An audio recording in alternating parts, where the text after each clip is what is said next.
நமது தமிழகத்தில் மிகவும் சிறந்த காவியமாக கம்பராமாயணம் அமைகிறது.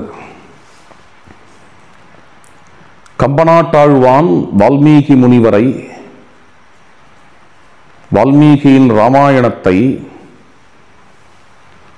பலமுறை படித்து கேட்டு உள்வாங்கி அக்கருத்துக்களை மிகவும் அருமையான முறையில் தமிழ் மொழியில் நமக்கு சமைத்து தருகிறார்.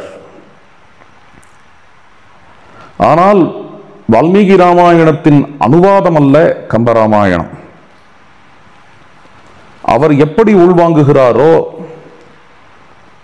வால்மீகி ராமாயணத்தின் கருத்துக்களை அவர் எப்படி மனதில் காண்கிறாரோ, அவருக்கு இது விஷயமான எது மாதிரியான ஸ்பூர்த்திகள் பாவங்கள் ஏற்படுகின்றனவோ அவைகளோடு கலந்து நமக்கு இனிய தமிழில் கொடுத்திருக்கிறார்.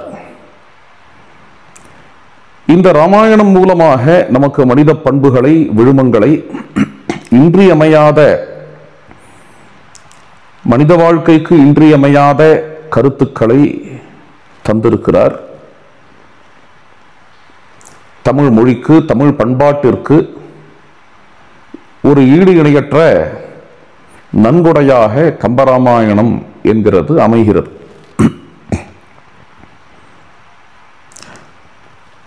தமிழ் மொழிக்கு இது ஈடு இணையா இல்லாத ஒரு நன்கொடை என்பதனாலேயே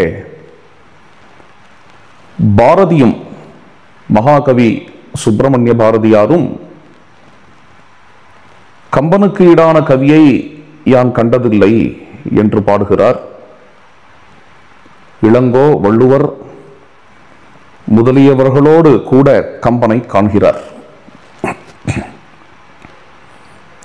அப்படிப்பட்ட கம்பநாட்டாழ்வான் அவருடைய சிறப்பான நன்கொடை தமிழ் மொழிக்கு என்பதை காணுகையில்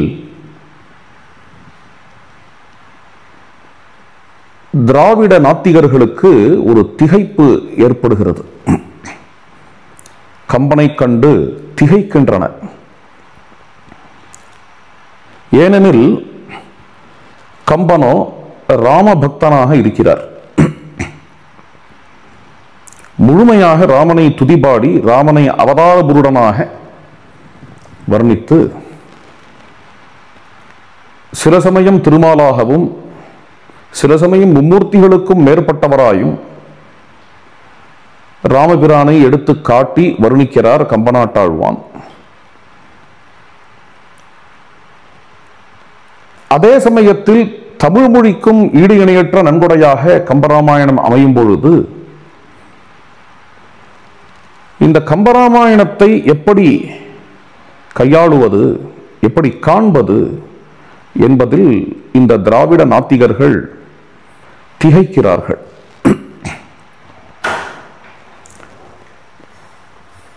அதில் வரக்கூடிய கருத்துக்கள் தான் இவைகள்.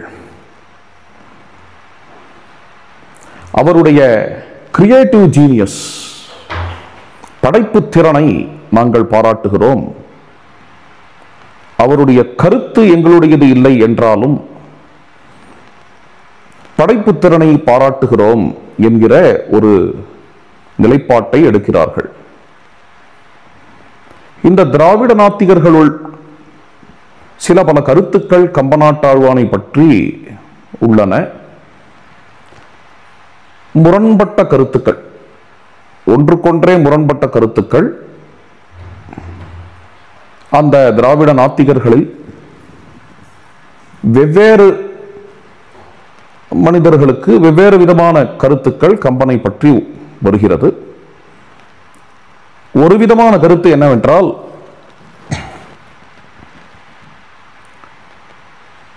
கம்பன் ஆரியத்தை சார்ந்தவன், வட இந்தியாவிலிருந்து இங்கு வட இந்திய பண்பாட்டை நயமாக கொண்டு வந்த வஞ்சகன். அவன் ஒரு பார்ப்பன வருடி, பார்ப்பன அடிவருடி. இது ஒரு விதமான சிந்தனை உண்டு. இரண்டாவது சிந்தனை என்ன என்றால்,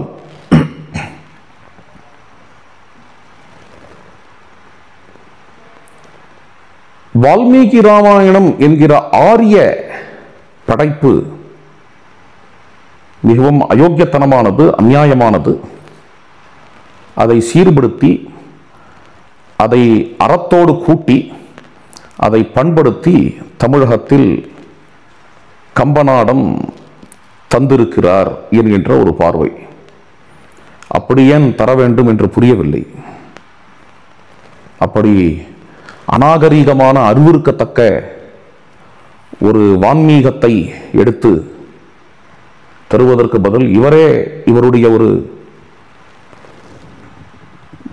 ஒரு படைப்பு திறனால் தமிழர்களுக்கென்று ஒரு காவியத்தை அமைத்திருக்கலாமே, இதற்கு ஏன் அயோத்தி காவியம் தேவை என்று புரியவில்லை.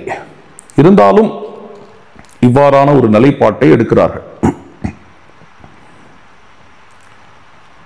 அதாவது அநாகரீகமான அருவருக்கத்தக்க வால்மீகியத்தை பண்படுத்தியவர் கம்பன், சீரமைத்தவர் கம்பன் என்கின்ற ஒரு பார்வை.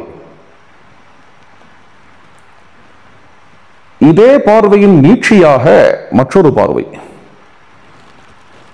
ராமன் ஒரு அக்கிரமக்காரன், அயோக்கியன். அவன் செய்த அயோக்கியத்தனங்களுடைய மழுப்பல் கம்பராமாயணத்தில் உண்டு. கம்பராமாயணத்தில் ராமன் அதார்மிகன், அறம் அற்றவன், அறத்தின் விரோதி என்று இருந்தபொழுதிலும் கம்பன் அந்த ராமனை நல்லவனாக ஆக்குகிறான். இது ஒரு விதமான நயவஞ்சனை என்றே ஒரு பார்வையும் உண்டு. அதாவது இங்கு நயவஞ்சனை என்கிறது எதனால் என்றால், ஒரு அயோக்கியனை, ஒரு குற்றவாளியை நல்லவன் என்று நிர்தாரணம் செய்வது, ஸ்தாபிப்பது ஒரு விதத்தில் நயவஞ்சனை தானே. இதற்காக கம்பனை திட்டுபவர்களும் இந்த திராவிட நாத்திகர்களில் இருந்தனர். இவ்வாறு ஒன்றுக்கு ஒன்று முரண்பட்ட சில பல கருத்துக்கள் வெவ்வேறு திராவிட நாத்திகர்களிடம் உண்டு. அவை அனைத்தின் தாக்கமும் கவிஞர் வைரமுத்துவிடம் உண்டு. அண்மையில் அப்படிப்பட்ட ஒரு தாக்கத்தை உள்ளே கொண்டு சில வார்த்தைகள் அவர் பேசியுள்ளார். கம்பன் கழகத்தில் அண்மையில் அவர் கம்பன் விருது பெறும்பொழுது பேசிய வார்த்தைகளில் ஸ்ரீராமனை புத்தி சுவாதீனம் இல்லாதவர் என்று பேசியிருக்கிறார்.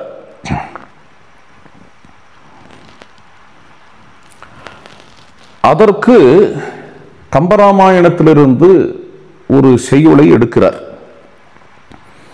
கோயியல் தருமம் உங்கள் குலத்து உதித்தோர்கட்கு எல்லாம் ஓவியத்து எழுத ஒண்ணா உருவத்தாய் உடைமை அன்றோ ஆவியை சனகன் பெற்ற அன்னத்தை அமிழ்தின் வந்த தேவியை பிரிந்த பின்னை திகைத்தனை போலும் செய்கை என்கிற பாடல். இதில் திகைத்தனை என்கிறதை வைத்து, திகைத்தனை என்பதற்கு புத்தி சுவாதீனம் இல்லாத தன்மை என்கிற பொருளை கூறுகிறார். இதை பற்றி பலர் கூறிவிட்டார்கள்.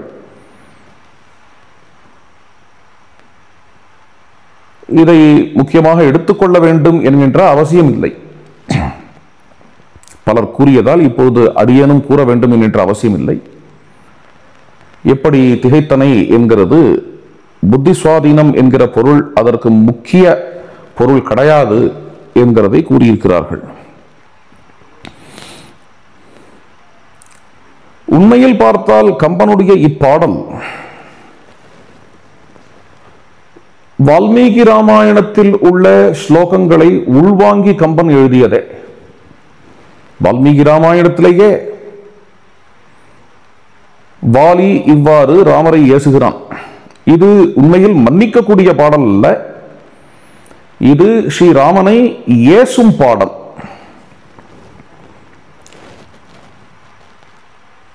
இது வால்மீகி ராமாயணத்திலும் அவ்வாறே வருகிறது. நதேஸ்தி அபச்சிதிஹி தர்மே நார்த்தே புத்திர் அவஸ்திதா இந்திரியைஹி காமவிருத்தசன்னு கிருஷ்யசே மனுஜேஸ்வர தொம் தூ காமப்பிரதானஸ்ச கோபனஸ்ச அனவஸ்திதா.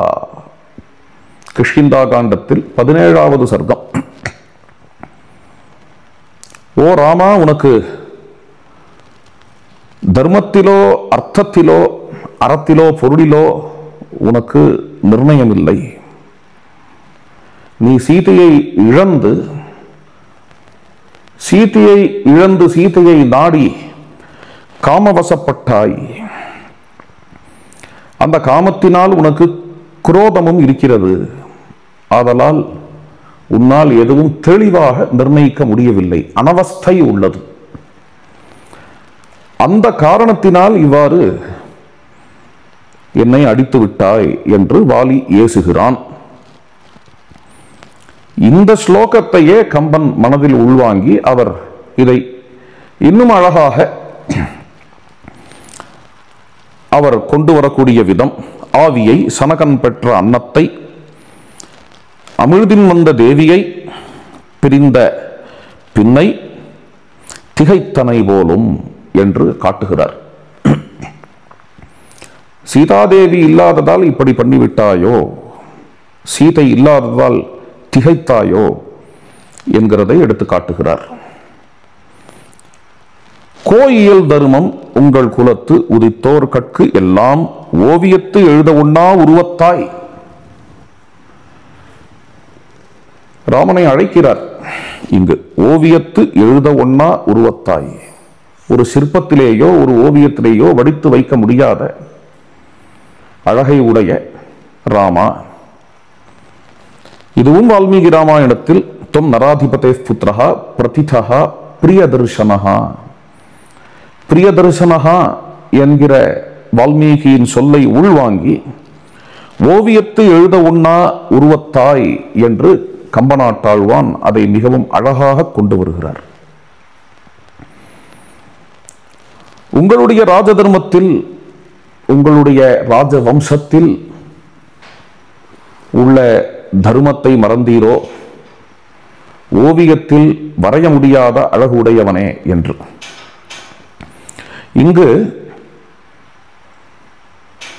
ஒரு விஷயம் குறிப்பிட விரும்புகிறேன்.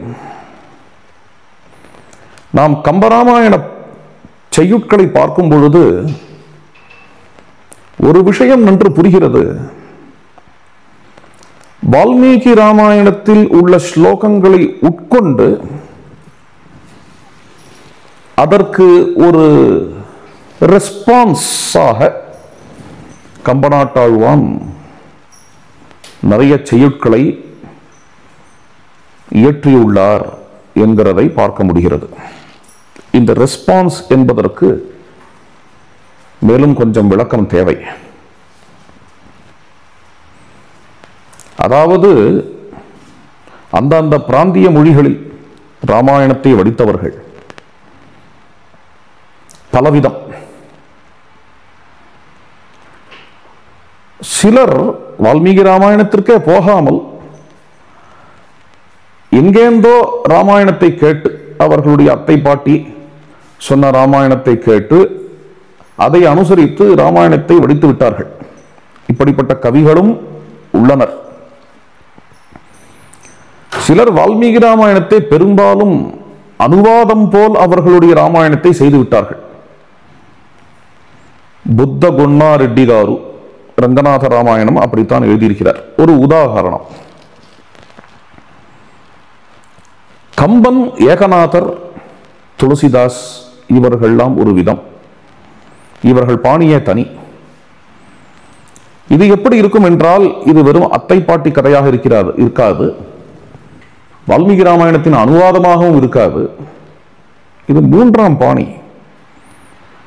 வால்மீகி முனிவரின் ஸ்லோகங்களை பலமுறை படித்து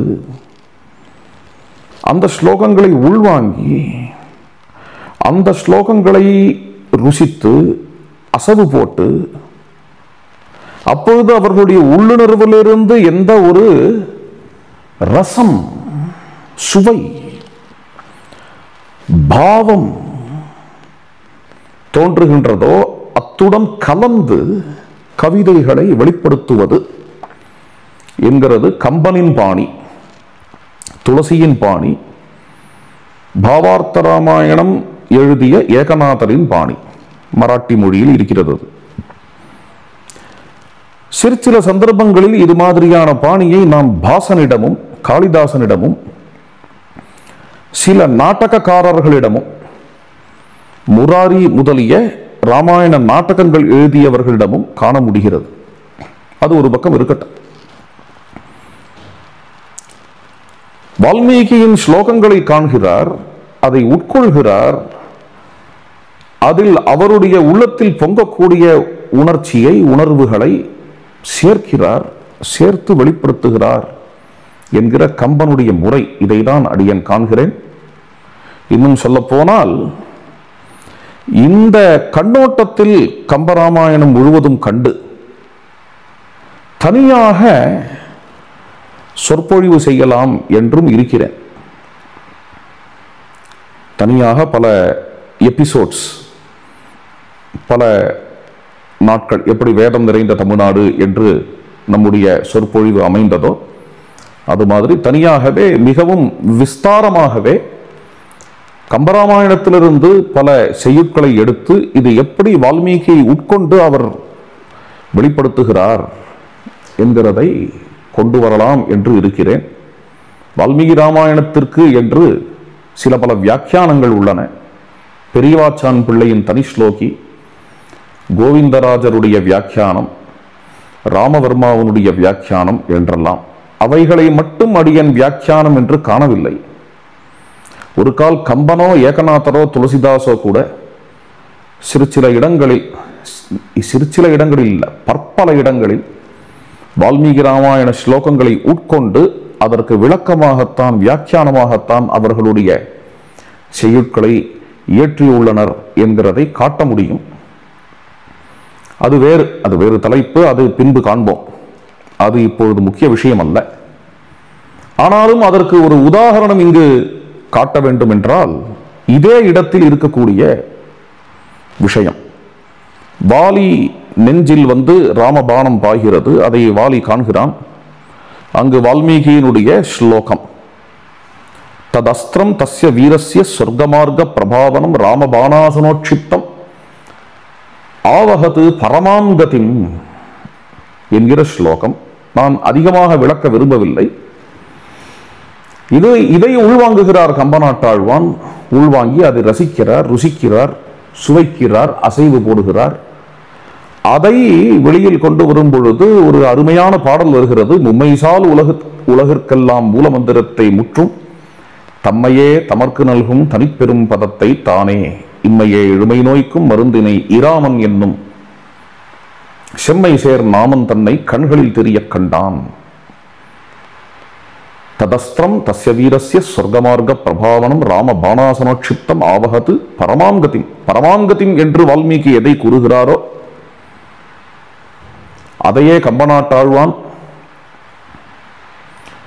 தனிப்பெரும் பதம் என்று இந்த பாடலில் பதிவு செய்கிறார். மும்மைசால் உலகுக்கெல்லாம் என்கிற பாடல் வால்மீகியின் ஆவகத் பரமாங்கதிம் என்கின்ற ஸ்லோகத்திற்கு ஒரு அருமையான விளக்கமாக அமைகிறது. இவ்வாறே கம்பராமாயணம் முழுவதும் பற்பல இடங்களில் கம்பனுடைய செய்யுட்களை நாம் காண முடியும். அது மாதிரிதான் இதுவும். வால்மீகி ராமாயணத்தில் பிரியதர்சன என்று வாலி ராமரை வர்ணிக்கிறான். அதையே உட்கொண்டு கம்பநாட்டாழ்வான் இங்கு ஓவியத்து எழுத ஒண்ணா உருவத்தாய் என்கிறார்.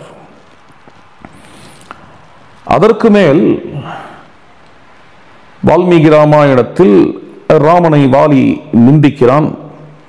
தர்மார்த்தங்களில் உனக்கு ஈடுபாடு கிடையாது, நீ இப்பொழுது சீதையை பிரிந்து காமத்தில் இருக்கிறாய் என்று. அதையே கம்பன் உள்ளே உட்கொண்டு அதை இன்னும் அழகாக ஆவியை சனகன் பெற்ற அன்னத்தை என்று ஆரம்பித்து கூறுகிறான். திகைத்தனை என்று கூறுகிறார் கம்பநாட்டாழ்வான் என்கிறதை நாம் பார்க்கிறோம்.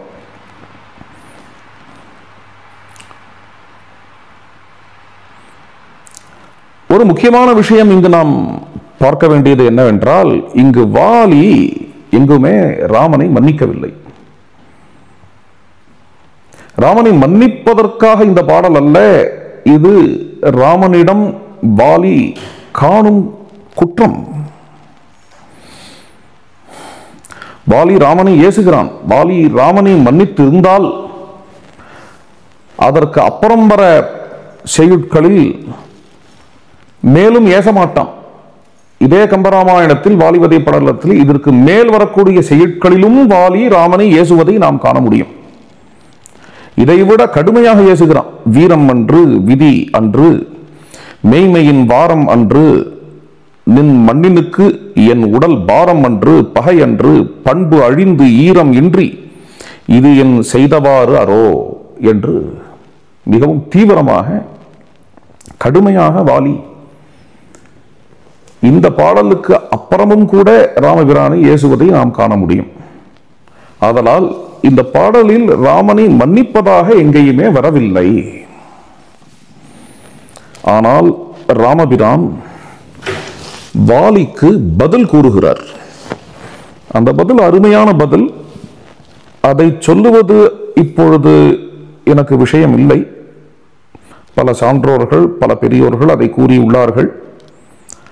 அடியேனும் அடியேனுடைய ராமாயண சொற்பொழிவில் பலவிடங்களில் வாலிவதம் சொல்லி இருக்கிறேன். அங்கு ராமபிரான் கூறிய பதில் பல முறை கையாண்டு இருக்கிறேன். அதை பார்த்து கொள்ளலாம். அதை கூற வரவில்லை இங்கு. அந்த பதில் வால்மீகி ராமாயணத்தில் எப்படி அமையும் என்றால், வாலி முழுமையாக ராமரை ஏசி விடுவான். எல்லாவற்றையும் பொறுத்திருந்து நின்று கேட்பார் ராமபிரான்.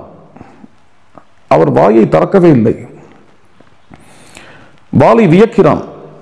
கடைசியாக கேட்கிறான், நான் இவ்வளவு பேசுகிறேனே, ஏசுகிறேனே, நீர் சிந்தித்தீரா? உம்மால் பதில் சொல்ல முடியுமா? நீர் ஏதாவது கூறும் என்று முடிக்கிறான். இவ்வாறு வாலி முடித்த பிறகுதான் ராமபிரான் பதில் சொல்ல ஆரம்பிக்கிறார். கிஷ்கிந்தா காண்டம் 18வது சர்க்கம் முழுவதும் ராமனுடைய பதிலாக அமைகிறது. மிகவும் தெள்ள தெளிவான பதில், ஆணித்தரமான பதில், தெளிவான பதில். ராமபிரான் வாலியை வதைத்ததில் மிகவும் தெளிவு கொண்டவராக இருக்கிறார் என்கிறது அந்த சர்க்கத்தை நாம் படித்தால் புரியும்.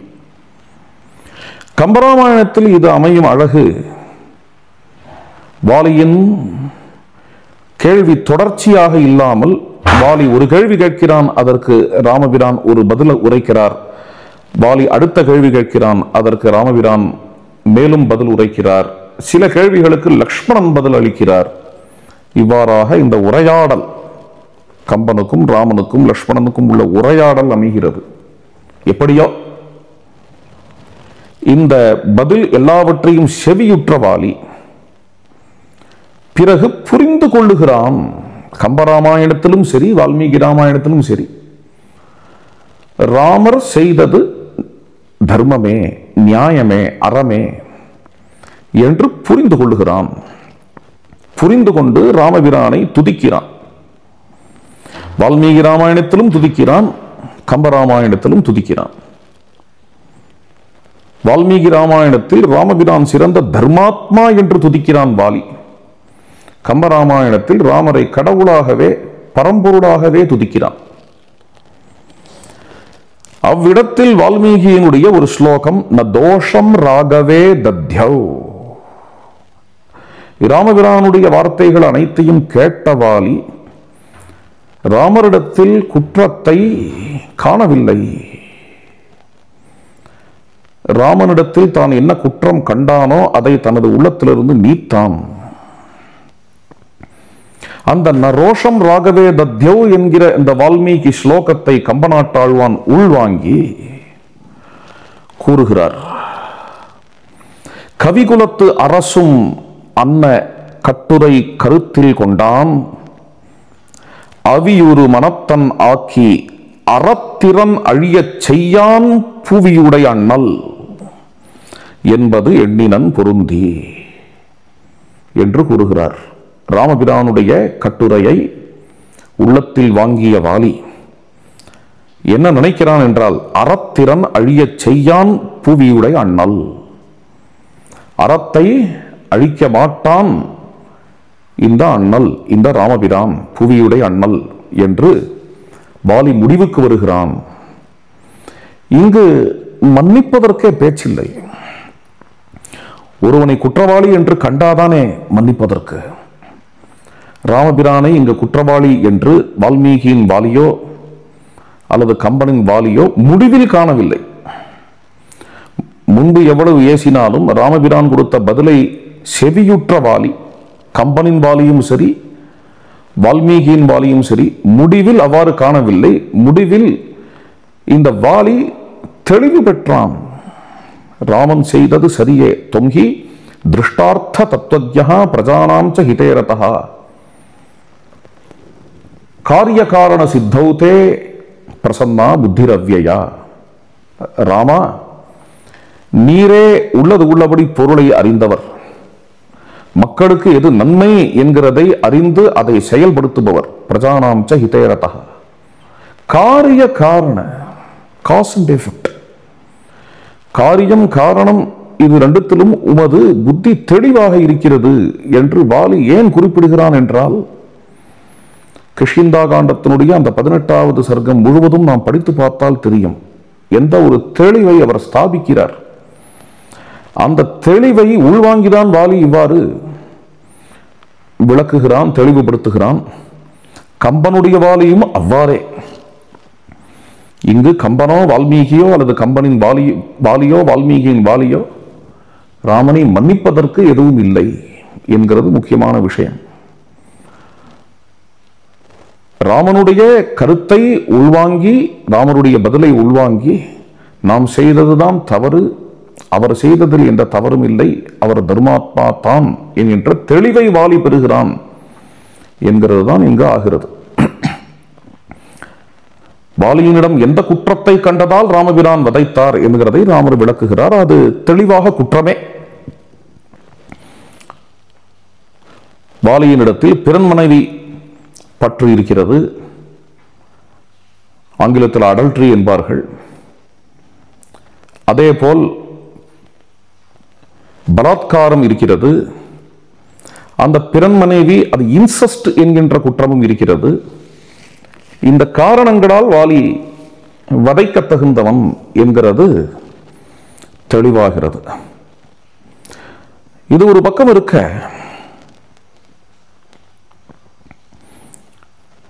கம்பநாட்டாழ்வான் வால்மீகி முனிவரின் கருத்துக்களை உள்வாங்கி தன் உள்ளத்திலிருந்து வரக்கூடிய உணர்வு பொங்கி அதோடு கூட கலந்து கொடுக்கும் பொழுது மேலும் வால்மீகியின் காவியத்தை அழகுபடுத்த வேண்டும் என்று நினைத்திருக்கலாம். நாம் ராமாயணம் எழுதும் பொழுது, இராமாவதாரம் எழுதும் பொழுது வால்மீகியின் ராமாயணத்தை மேலும் அழகுபடுத்தி உலகிற்கு கொடுக்க வேண்டும் என்கின்ற ஒரு எண்ணம் கம்பநாட்டாழ்வானுக்கு இருந்திருக்கலாம். ஆனால் அதை திரித்து நம்முடைய வக்கர புத்தியால் வேறு மாறி காண முடியாது.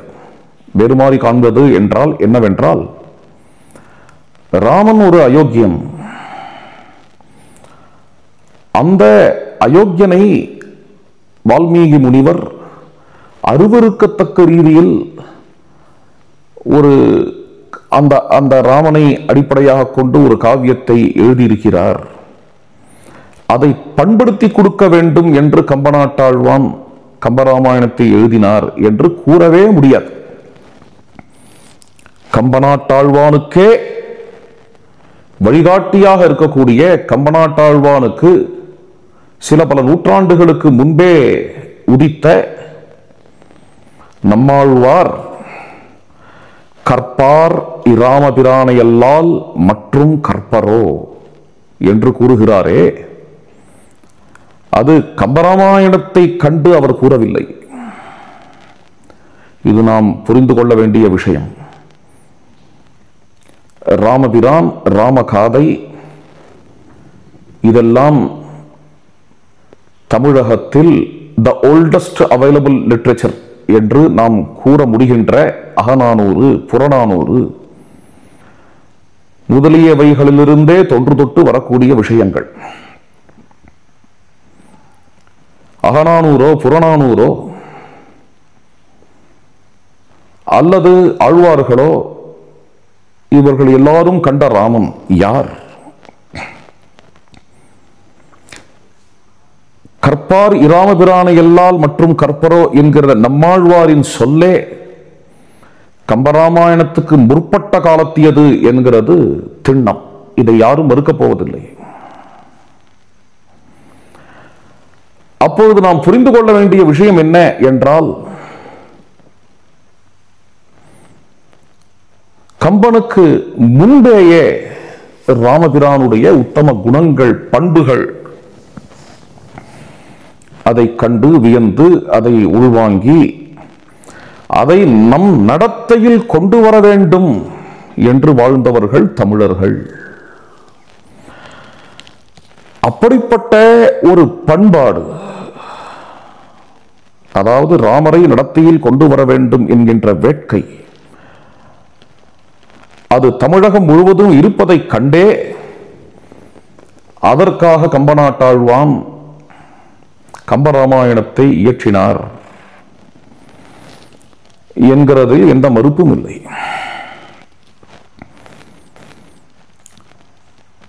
அப்பொழுதுதான் நமக்கு புரியக்கூடிய விஷயம் என்ன என்றால், ராமபிரானிடத்தில் உள்ள ஆத்ம குணங்களில், உயர்ந்த விழுமங்களில் காதலுற்ற கம்பன், மையல் கொண்ட கம்பன்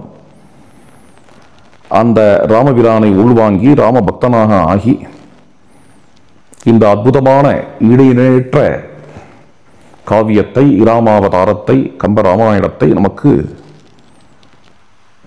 அருள்கிறார். இதை நாம் மனதில் கொள்ள வேண்டும். வால்மீகி ஏதோ ஒரு அயோக்கியத்தனம் பண்ண மாதிரியும் அதை கம்பன் சீர்திருத்தி அமைக்கிறார் என்று கூறக்கூடிய ஒரு பாணி இருக்கிறதே, அது கம்பனையே நம் அறியாமல் நாம் இழிவுபடுத்தக்கூடிய பாணி. இதில் கம்பனை என்ன இழிவுபடுத்துகிறோம் என்றால், ஒரு குற்றவாளியை, ஏதோ ஒரு குற்றவாளியை மிகப்பெரிய நாயகனாக ஆக்குகிறார் என்கிறது ஒரு வஞ்சனையே அன்றி, ராமன் ஒரு அயோக்கியன், அவன் செய்த அதர்மங்களுக்கு ஒரு மழுப்பல் தான் கம்பனின் காவியம் என்கிறது கம்பன் நயவஞ்சகன் என்றுதான் ஆகுமே தவிர இது கம்பனின் பண்பாக ஆகாது. அதனால் இந்த கம்பனை போற்றுகிறோம் என்று ஆரம்பித்து வால்மீகியை விட்டு ராமனை விட்டே கம்பனை பிரித்து கம்பனை போற்றுகிறோம் என்று ஆரம்பித்து இதை வளர்த்து காலப்போக்கில் இதன் மூலமாக கம்பனையே அழிக்க வேண்டும், கம்பனையே குற்றவாளியாக ஆக்க வேண்டும், கம்பன் ஒரு நயவஞ்சனைக்காரன், அவன் ஒரு அயோக்கியனின் கதையை பண்பாளனின் கதையாக மாற்றி நாம் யாவரும் அந்த அயோக்கியனை வணங்கும்படியாக பண்ணான் என்கின்ற மிகப்பெரிய குற்றச்சாட்டை கம்பன் மேல் போடும்படியாக இதுவே அதன் விளைவாக ஆகும். இப்படிப்பட்ட ஒரு ஹிடன் அஜெண்டா சிலருக்கு இருக்கின்றதோ என்கின்ற ஐயம் எழுகிறது இது மாதிரி விஷயங்களில். அதாவது இங்கு ராமனுக்கு எந்த ஒரு ஹானியை ஏற்படுத்துகிறோமோ அது கம்பனுக்கே ஹானி, கம்பனுக்கு எந்த ஹானியை ஏற்படுத்துகிறோமோ அது தமிழுக்கே ஹானி என்று முடியும். இந்த விஷயத்தில் பெரியோர்கள், சான்றோர்கள் மிகவும் கவனமாக இருக்க வேண்டும் என்று கேட்டுக்கொள்கிறேன். தமிழர்களுக்கு கடவுளே கிடையாது, கடவுள் என்பது ஒரு கற்பனை, கடவுள் என்று ஒன்று இல்லவே இல்லை என்பதெல்லாம் கவிஞர் வைரமுத்துவின் கருத்து. அப்படி இருக்கையில் கம்பன் கடவுளாகிறான் என்று கூறுகிறாரே, கம்பனை இல்லாமல் பண்ண வேண்டும் என்று நினைக்கிறாரோ என்று தோன்றுகிறது.